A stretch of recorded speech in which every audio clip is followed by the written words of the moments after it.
Good afternoon. আজকে রবিবার। Sound শুনে বুঝতে পারছো একটু শরীরটা খারাপ, না সত্যিই তাই, একটু শরীরটা খারাপ। মানে হঠাৎই ওয়েদার চেঞ্জের জন্য না জানি খুব সর্দি হয়ে গেছে।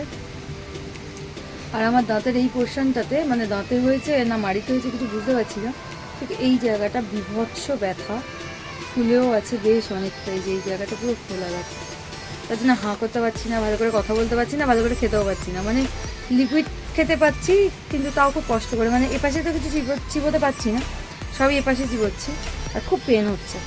তো যাই হোক, আমি আমার জায়ের দুটো পুচকেকে কালকে বলেছিলাম যে অনেকদিন তিন মনে খাওয়া দাওয়া করেনি, তো আজকে আসতে।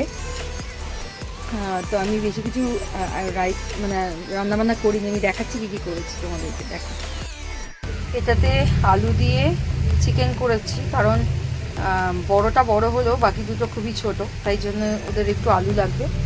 আর খুব বেশি কষা আমার মেয়ে খেতে পারে না, একটু ঝোল ঝোল করেছি। আর এটার মধ্যে আছে পোলাও, অনেকবার করে যিশুকে বলার পরও কাজু কিশমিশ আনতে পারিনি, ভুলে গেছে। আর এটা হচ্ছে চাটনি, খুবই সিম্পল মেনু। আর এটা নিত্য নৈমিত্তিক সব বাড়িতেই হয়।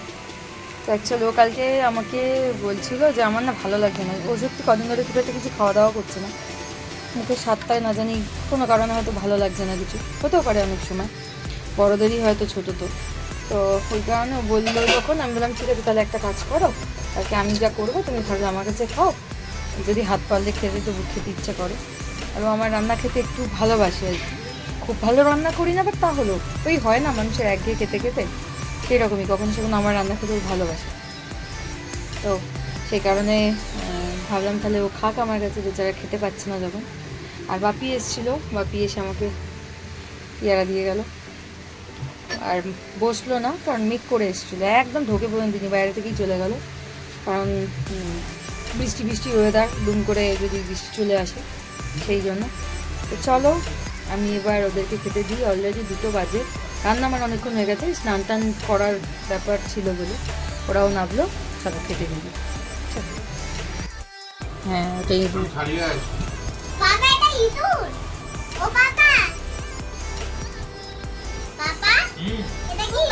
ওদের খাওয়া শেষ, এবার বসেছি আমি। ব্যথা যন্ত্রণা নিয়ে খেতে পাচ্ছি না, কিন্তু তার মধ্যেও আর কি খুব কষ্ট করেই খেতে হবে, খুব কষ্ট করেই খেতে হবে। তো ঠিক আছে চলো খাওয়া দাওয়া করে নিই, খুবই কষ্ট হচ্ছে। আর দেখো পেছনটার অবস্থা দেখেছো, এটা হচ্ছে যেহেতু কদিন ধরে একটু মেঘলা মেঘলা ওয়েদার, আর বাইরে দেওয়া হয়নি, এটা কালকে কাঁচা হয়েছে, কালকে থেকে একটু ভুলছে, তো শুকিয়ে যাবে। আজকে সব খোলা ছিল, একটু ফ্যানও চলেছে, আর একদমই একটু স্পিন করে বের করা হয়, জল তো থাকে না, শুকিয়ে যাবে। চলো আমি খেয়ে নিই, বাকি যদি কিছু আমি রেকর্ড করতে পারি তাহলে অবশ্যই তোমাদের সাথে শেয়ার করব। আর আমি এরকম ছোট ছোট ব্লগই আপাতত দেওয়ার চেষ্টা করছি, বড্ড ইরেগুলার হয়ে যাচ্ছি কিন্তু চেষ্টা করছি। চলো।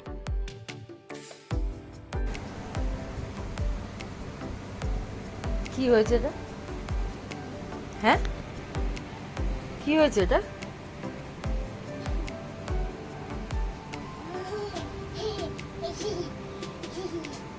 কি অবস্থা এটা? বাইরের পায়ের নোংরাটা তো পুরো বিছনায় যাচ্ছে। হ্যাঁ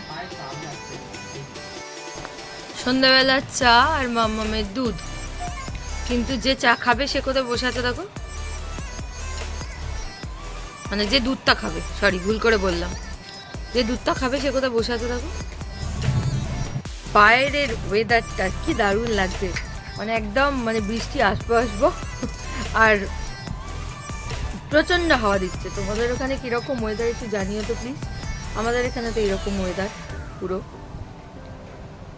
এই তো কাজ করছে টিভির রিমোটটা, আমাদের মনে হয় গেছে, ভুলভাল কাজ করছে, ব্যাটারি ভরছে আর ব্যাটারি শেষ হয়ে যাচ্ছে। এই ব্যাটারিগুলো বোধহয় 4 দিন হলো ভরা হয়েছে, আজকে এই ব্যাটারি নতুন ব্যাটারিতে বলছে যে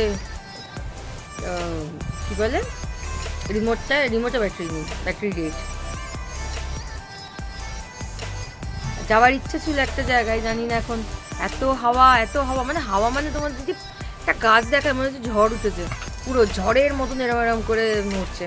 তো ইচ্ছা আছে, কিন্তু আমার এই কানের এই জায়গাটা ব্যথা, আর মেয়েটারও খক খক কাশি, একটু ঠান্ডা লাগলেই ঠান্ডা লেগে কাশি হচ্ছে, ওই দুটো মিলিয়ে যাবো কিনা তাই ভাবছি। মানে প্রায় দিনই বেরোবো বলে বেরোতে পারছি না আর কি। তো ঠিক আছে, চলো এখন দেখি